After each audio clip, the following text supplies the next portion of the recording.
Yes, the mic. Yeah. Is the mic? Yes, it is, I think. Hello and welcome everyone. My name's Polly Curtis. I'm the CEO at the think tank Demos, and we're delighted to be hosting this In Conversation event with Ed Davey and Sacha Romanovitch from Fair for All Finance, who have kindly supported this event. It's a hectic time of year, party conference, lots to talk about, and we do have a hard stop at 7. So I'm going to kick off just by asking Ed, how's your conference going? I'm great, and do you know what? This is my first Fringe for over 4 years, so Oh, wow. great to see so many people. So I'm going to start kind of big picture. We want to hear about vision and where the party's going, where the country's going, and then we've got some very specific themes around cost of living crisis, about unpaid carers across the country that we'd really love to get into. But you know, right now we're at a pivotal moment, post-pandemic, post-Brexit, and in the middle of a cost of living crisis. Our public services are in trouble, and the central criticism of your political rivals is that they don't have a vision for getting us past this very difficult period. Can you give us your vision for a future Britain run by Liberal Democrats? Well, partly I'm going to spell that out in my speech tomorrow, so I hope you're all going to be there. You've got to forgive me for trying. But we are right. If I go, is this okay? Can you hear me now? Okay. We are clearly wanting to talk about the economy because you have to fix the economy, and that's a whole range. We've got to do a whole range of things for that. We've got to make sure we've got an industrial strategy that's focused on net zero, and that's going to create those jobs across the country. We've got to ensure that our traders can trade more easily. And we've been talking about, building our relationship back with our European friends as critical to that.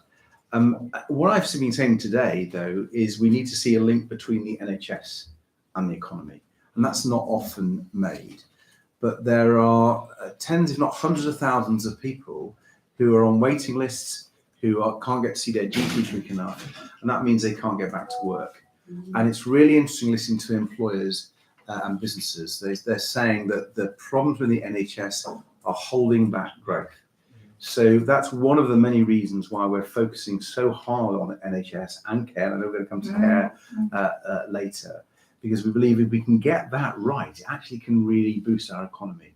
And that you won't hear that from the Conservatives. I certainly haven't heard it from Labour, but we're making ground, particularly with some of our, I think, more exciting NHS policies. And I think that's very right.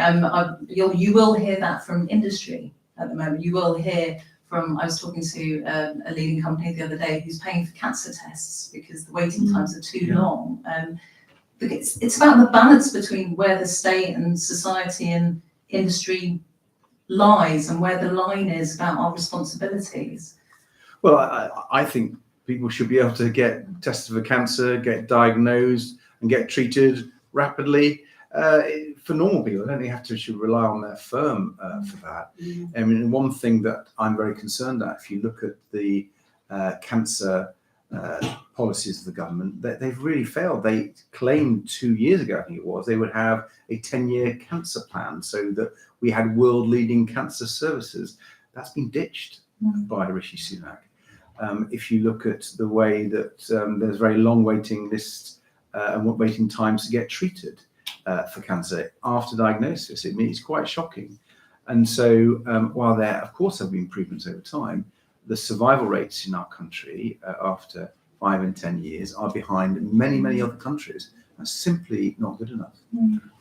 I wonder whether we could expand that out a bit to living standards, and the cost of living crisis is obviously central to your message for the country. What does that look like in your policies in terms of easing cost of living and improving living standards?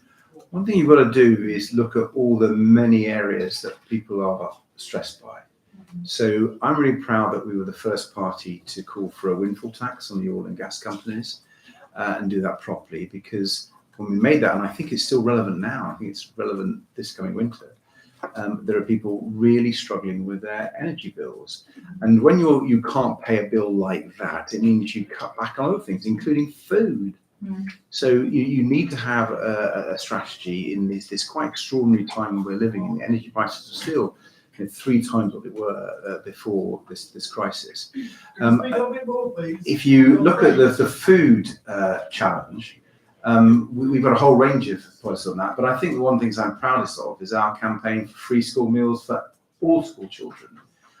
We delivered that for infants when we were in government, and I think that needs to be expanded. And that means that we can know as a society that every child at school gets a hot meal every day, and therefore that will improve their education, it will improve their health, and it will help their families with the cost of living. So it's those sorts of, I think, really practical, granular policies, and you don't hear that from the government. Remember, they had to be shamed during the pandemic into providing free school meals by Marcus Rashford from Man United. I'm not a Man United fan, but well done. Sacha, do you want to tell us a bit about what Fair for Finance does and how it addresses these issues? I think this one's giving a bit of feedback. No, I think We'll try and make it work. Really sort of picking up from the themes, one of the things that we're really focused on is in the UK today, there are 17.5 million people in financially vulnerable circumstances. And one of the things, obviously there's an awful lot in terms of what the state can provide. However, I think there's a vital role that actually looking at what financial services provide. Do they actually provide products and services that give people that sort of stepping stone and that safety net so that people can actually, get access to the help they need for themselves? I mean, we were talking just before, carers is an interesting one. There are £19 billion worth of unclaimed benefits a year. So this is benefits that have been established as necessary for people to live that are not being claimed. 2 billion of that is actually for carers allowance, which is designed to support people who are providing care to people in receipt of PIP, etc., that is not being claimed. So, it feels to me that there are some really important tools that aren't being used, and also some things that don't exist yet that we need to create. And we focused on affordable credit provision, we focused on what is it that banks and insurance companies are providing for people. So all of these vital things that actually, if they're done right, help people to help themselves, and I think that's a really important part of the mix. Fascinating. And I know, Ed, you've spoken about your personal experience. It's been constant. You talked about your personal experience of being a carer to family members, and this is something that's very important to you. You made a series of announcements the other day. Can you tell us a bit about that? Yeah, well, not just in my own life, when I was a young carer, then looking after my gran, and now looking after my son. I'm conscious that Emily, my wife, for example, we're very fortunate. But I know through going around my constituency and talking to many carers, indeed around the country, there are a lot of families who've got caring responsibilities who really are struggling. And it's really important we've got the financial aspect of this, because if your loved one becomes ill and can't work, and then you have to give up work or reduce your hours to look after them, the financial hit to that family can be extraordinary.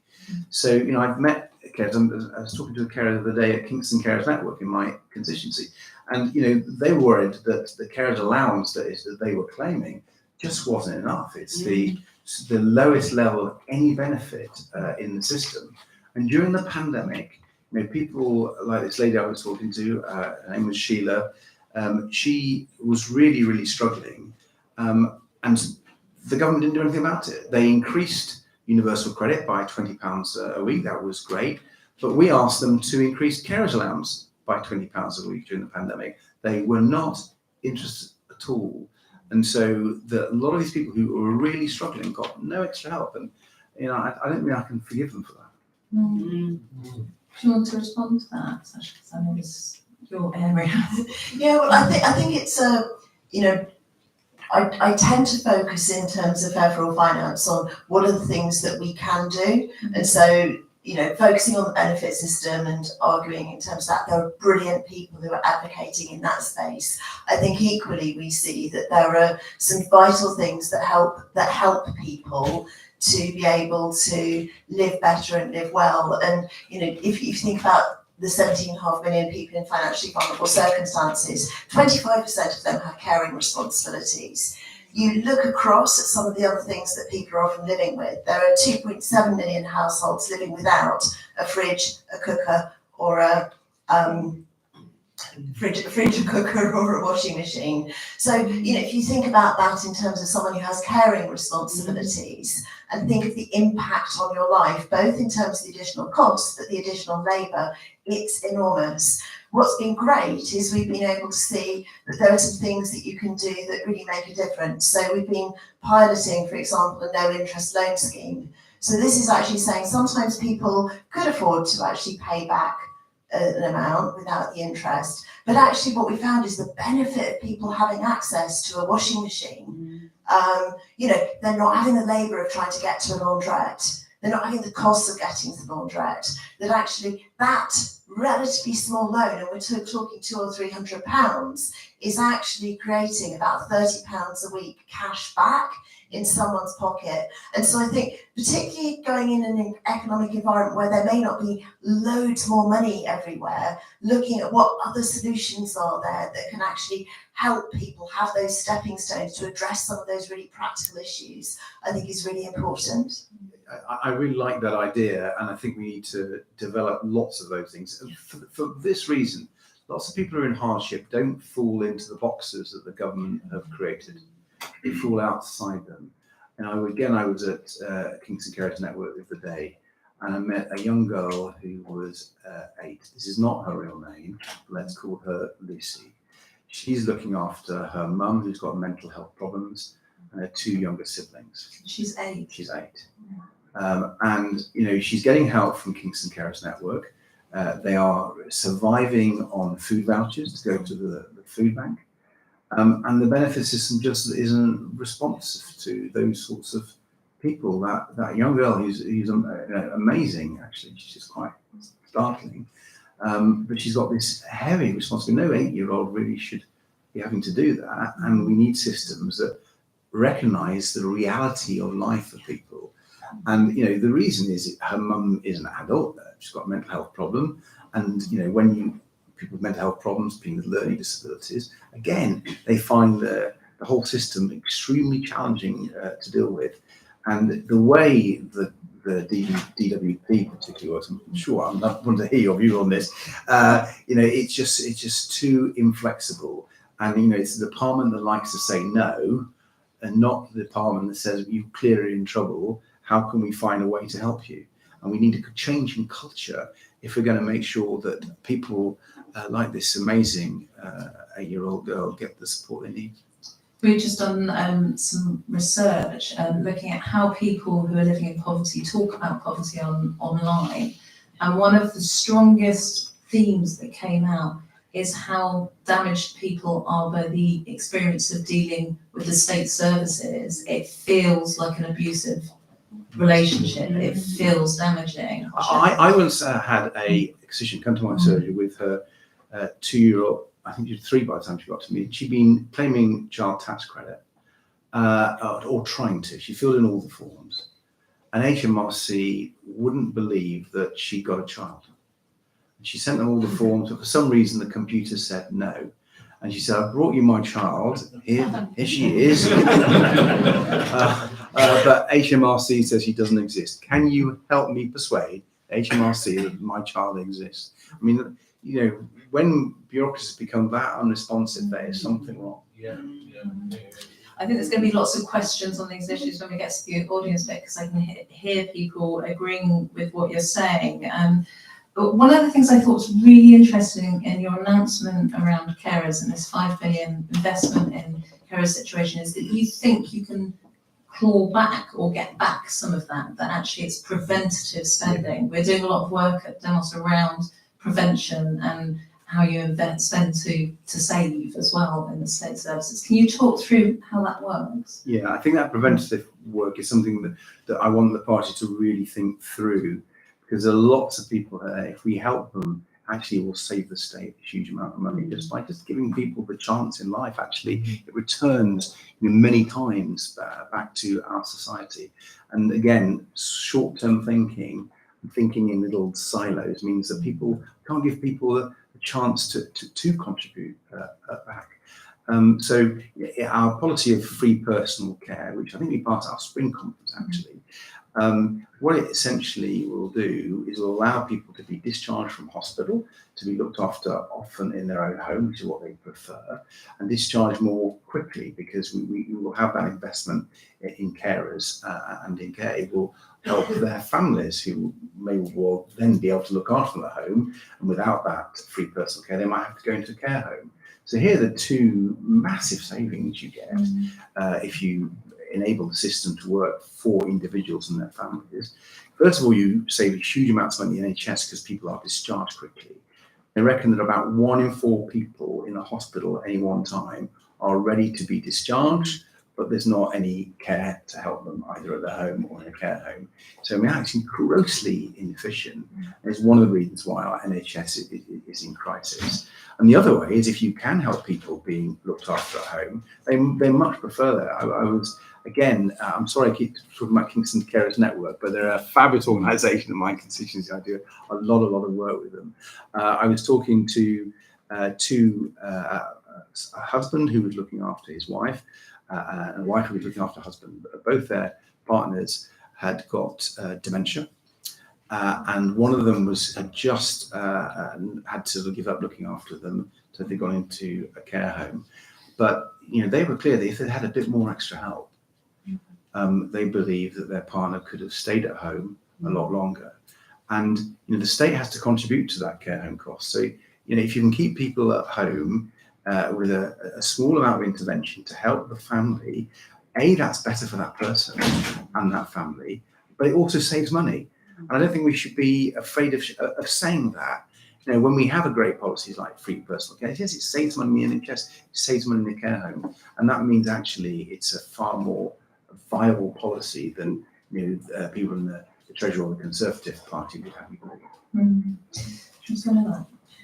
Yeah, I think that this whole point around the interventions that can be quite small interventions that make a difference to people is a really powerful one. And it's something we're trying to do in all our work, is actually just build up what is the societal, what is the economic benefit? And one of our sort of case studies is a woman called Erica who had an autistic son.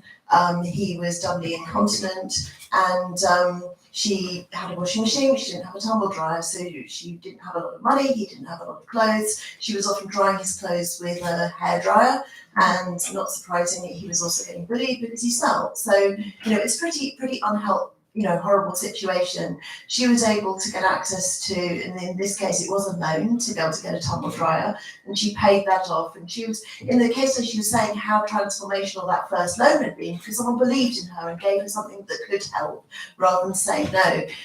The thing that really got me in that story was that she said, once I'd done that, I then got a bed for him. And then he realised that she had actually been sleeping in a bed with her doubly incontinent son for years. But actually the consequence on her life was she said, look, I'm now sleeping well. And she actually, during the pandemic, started a mutual aid group and was actually starting, a small business in her community. And I think that that's one of the really critical things that I'd say for all political parties across this election is to test out policies on the realities of people's lives. The 17.5 million people, it's not just like one homogenous group. There are different groups with different realities. As soon as policies start to be made, recognising that for some people, £10 a week is a hell of a lot of money, then you actually start to build policies that are real for real people to enable them to thrive. Kingston Carers Network, come back to them again. During the pandemic, when the government wouldn't raise carers allowance, they did get some pot money from the council. And you know where they spent it? They went and gave their families who've got caring responsibilities on their books, they gave them £20. And the feedback they got from those families, that small amount of money, people saying, you mean that I can feed my family tonight, and I can actually do the very basics. So you're absolutely right on that. Without wanting to intrude on tomorrow's speech, compassion, community and fairness, that kind of feels like what we're talking about here. Do you think we need to change the way public services are delivered to make it easier for carers and communities to support one another, as well as need help from the state? Absolutely. I mean, some really very, very cheap things to do to transform people's experiences. One of them is connecting people together. I know that sounds like very trite, but carers can get very, very lonely, very isolated. That affects their mental health. It affects their ability to care for their loved one. And it can be quite challenging. When I was looking after my mum, maybe you know this one, I died at 4, my mum came to me when I was 12, and my brother and I nursed her for 3 years before she died. And although we got help from my mum's parents and one or two neighbours, and our Hopters across the road, fantastic, we used to bring these wonderful carriers, and forget that. But you know, we didn't really get much help. And you know, I just think you need to find ways to help people who get isolated. So I'd go to school, I'd do looking after mum in the morning, go to school as if think life was normal, and I felt very different from the other people in the class, and I felt, you know, quite isolated there, because I was thinking I'm going to get back home and see how mum is and look after her. And that isolation that many carers report is so undermining of people's health and what they're trying to do. So really simple interventions. You know, I was talking to some carers in my constituency the other day. They found, I'm going to keep mentioning Kingston carers now. I'm sorry, it's my constituency, right? That they find that some of the social events online on Zoom, that's been a boon for some carers, and sometimes in person has really helped. This carers group, this meeting of carers that I attended, they said that they had developed their own WhatsApp group. Now that sounds, you know, maybe you think that doesn't matter very much. It matters hugely, and if you can put people together. So these sorts of carer support organisations exist in many parts of the country, but they live from hand to mouth. They live from hand to mouth. And these third sector voluntary organisations, they need much greater support, and they are often completely forgotten by people setting budgets. You know, particularly in the health service. I mean, you know, some amazing people that work in the health service, they're really clear, but they don't really get carers as much as they should do. And if they can listen to carers, respect their role, and give them support, actually it will really help the health service. And when you were 12 years old and looking after your mum, do you remember what you would have wanted? What did you want to help you in that situation? I guess someone to talk to. I mean, my mum was brilliant. I would spend hours lying on the bed talking to her. And so mum was in many ways looking after me, to be honest, despite her condition. But, you know, I'm afraid, so I had some great teachers at school, but they hadn't a clue, they didn't recognise, and that's very common amongst young carers. Schools don't recognise. There is a school census now, it's picking that up, but it still misses them. About 2 children in every class are actually carers. It's quite significant. And schools, I think, are getting better slowly. I work with a cross-party on something called the All-Party Partner Group on Young Carers, and meet some young carers. They tell some amazing stories of their work. But I just think to give them a bit more support could make a massive difference. And you know, even things like, if you help me, someone who's caring, it didn't affect me, but some young carers report the fact that they find school really difficult. And there's very clear evidence, I think it was from Children's Society a few years ago, that young carers do less well in exams. Why don't we acknowledge these young carers are in the classroom and help them, give them extra support? Because actually that will have a better result for them, it'll give them more potential to be as good as they can be. I'm afraid in my day, things weren't so great. You know, when my mum did die, I got stopped in the corridor by my head teacher, and he said, "Hello, Davey. Thank you. I'm sorry to hear about your mum. You know, we've never had orphans before in the school." You know, I think he had a little bit to learn. I hope that won't happen now. And thinking about this agenda, is it something that you find resonates with constituents, and when you're out on the doorstep, do you think? Yeah, it's really interesting. I was talking about this, I think, in the Q&A yesterday, because I think lots of people don't really understand how many people are caring in one way or other. It is huge numbers.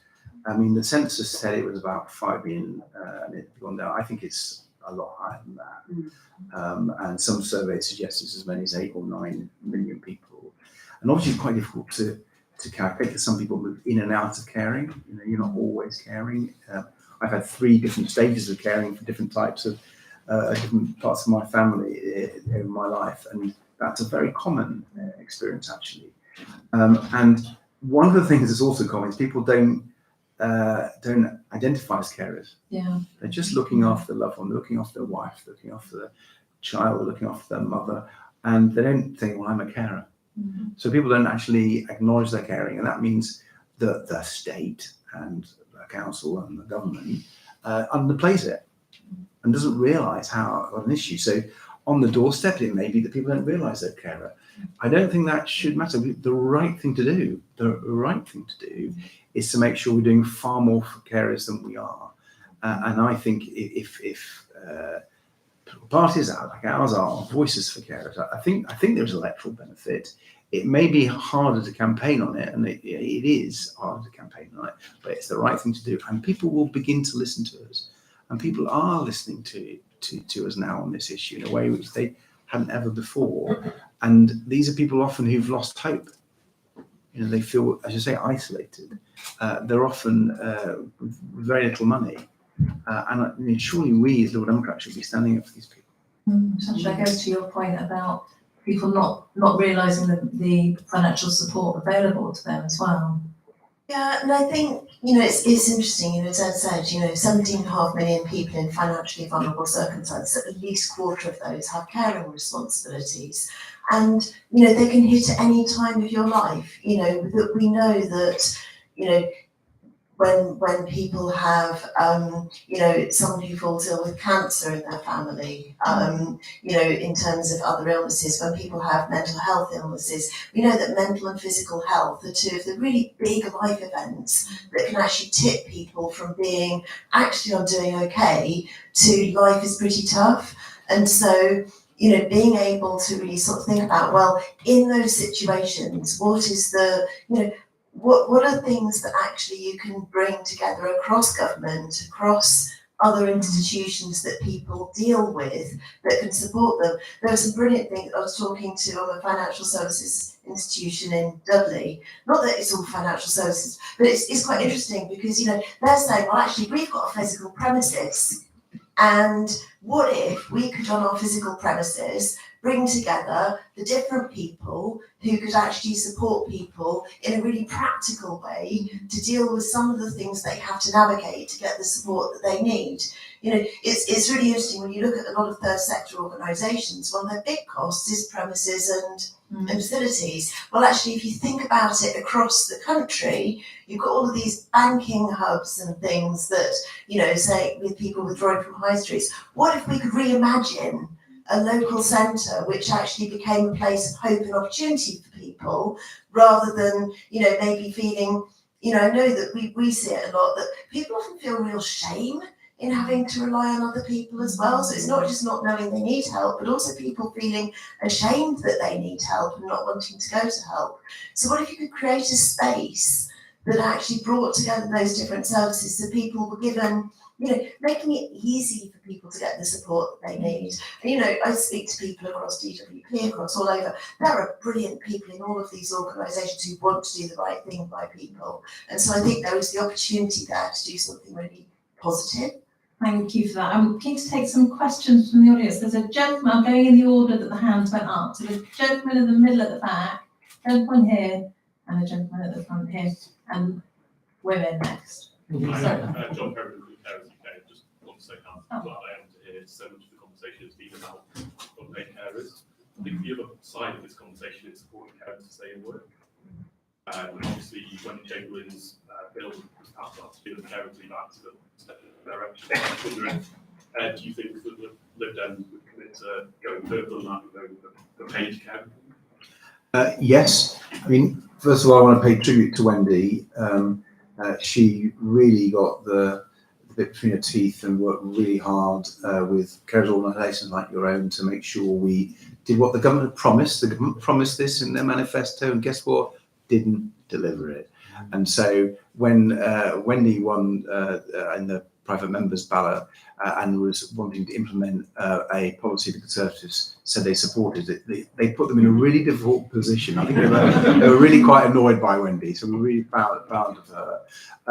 I've also got a bill which I tried to push a few years ago. It's still there, it's all written up, and what it tries to do is to enable carers to have greater flexibility at work, and enable them to have rights with their employers, so they could, if they could do a bit more work at home, or if they could change their hours, or even change their place of work, to get that flexibility so they can balance caring responsibilities with working. And I think that would be fantastic for our economy, by the way. I think you get actually more people who are caring actually working if they can work more flexibly. So we need more people, but it also would benefit their health and their financial situation.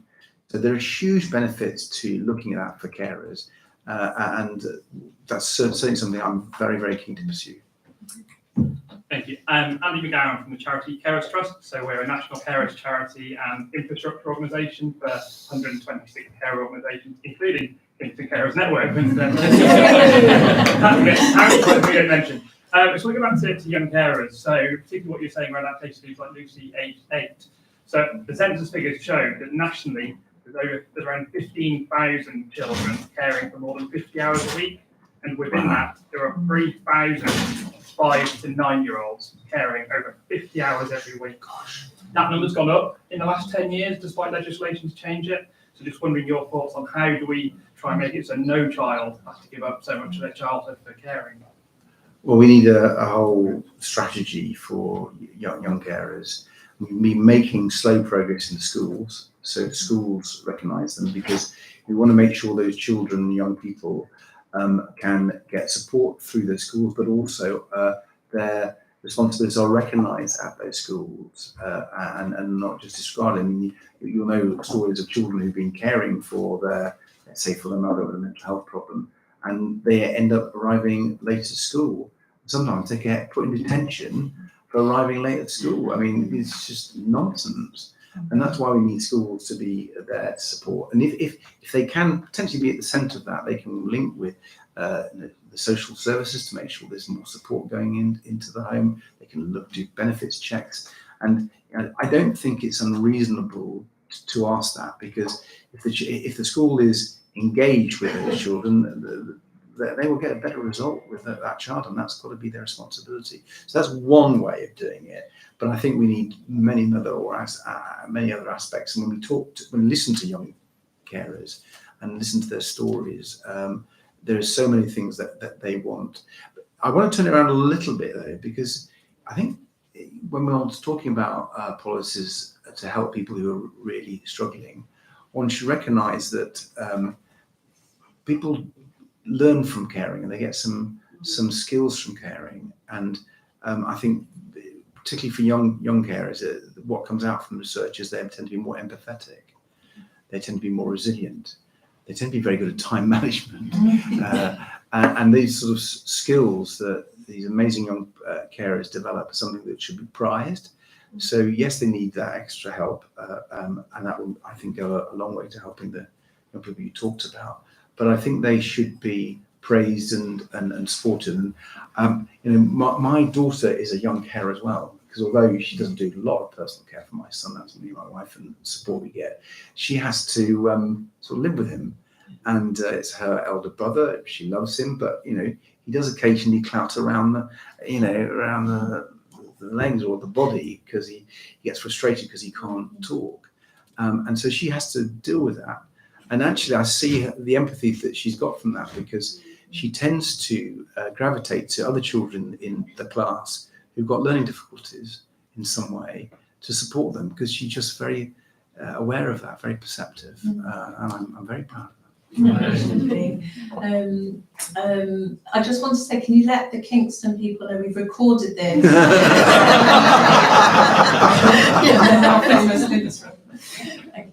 Hi there, my name's Ben Hatton, I'm a reporter for Press Association. I just wanted to ask for your response on the housing target debate. I just wanted to ask if you feel the credibility of your leadership on this issue has been undermined by this. Whoa, that was a use. Well, let me say, I've been in the party a long time. My first conference was in 1989. I've seen every single leader have a defeat at conference, and it's called a rite of passage for it. And I've been waiting for it, and I want to thank the conference for giving me my rite of passage. And actually, the passion, I'm so proud of our party debating it, weren't you? And the passions we care about for people who are in housing needs. So there are many ways to deal with this, and I'm really looking forward to your next question on care. Well, if I could just ask, has your position changed on housing targets? Do you believe they're the right thing? No, I'm sorry, this is a meeting about care, so you've got to get care questions. That's the deal. I'm going to take two more from the floor. Gentleman in the middle and the one on the left. Oh no, hold on, women first. We're going to go take our friend here. I was a carer 45 years ago, looking after my two younger sisters. We had to live on a houseboat. We had to get ourselves to school. I had to pull the coal onto the houseboat for heating. We had to take our toilet up to a unit. And the yard, it was about a quarter of a mile. So there was a lot of that going on. Our guardian angel was a wonderful social worker called Mrs. Mason. Mrs. Mason would arrive at Christmas and birthdays, and she would bring us gifts. And these are gifts that came from the community, where it might have been a box of chocolates. I can remember getting a bag of KP nuts and being ecstatic about KP nuts. And we used to get a lot of this, but these were things that really my mum wanted to be able to get out and do, but she couldn't. But Mrs. Mason was our guardian angel. In retrospect, do you think the care service is going backwards because we no longer have Mrs. Masons? Well, first of all, thank you for sharing that with us. And before I answer your question, what were the other experiences you had, and you think if this had happened, if that happened, it would have been easier? What were the other good experiences you had from the Mrs. Masons? Gosh, she got me a guitar. So I was able to fulfill my love of music, and I got to play with Gypsy Kings. Wow. So are you going to play at the Glee Club tonight? Oh God, I sound like I messed Club 7 on the drums. Well, that sounds great.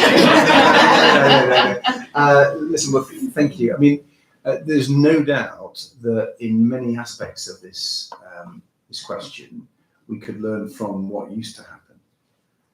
And how people used to care for people in better ways, often in the community, often through strong local authorities. One thing that the Democrats, I think, are very proud of is our belief in local government, strong local government that have the powers and the resources to do more for their community, working with voluntary organisations, working with individuals. And what's really interesting, if you take that approach and you have people who really know their community, that they can identify the people who need help far better than central government. I mean, central government is just useless at this sort of thing. Let's just put that on the table.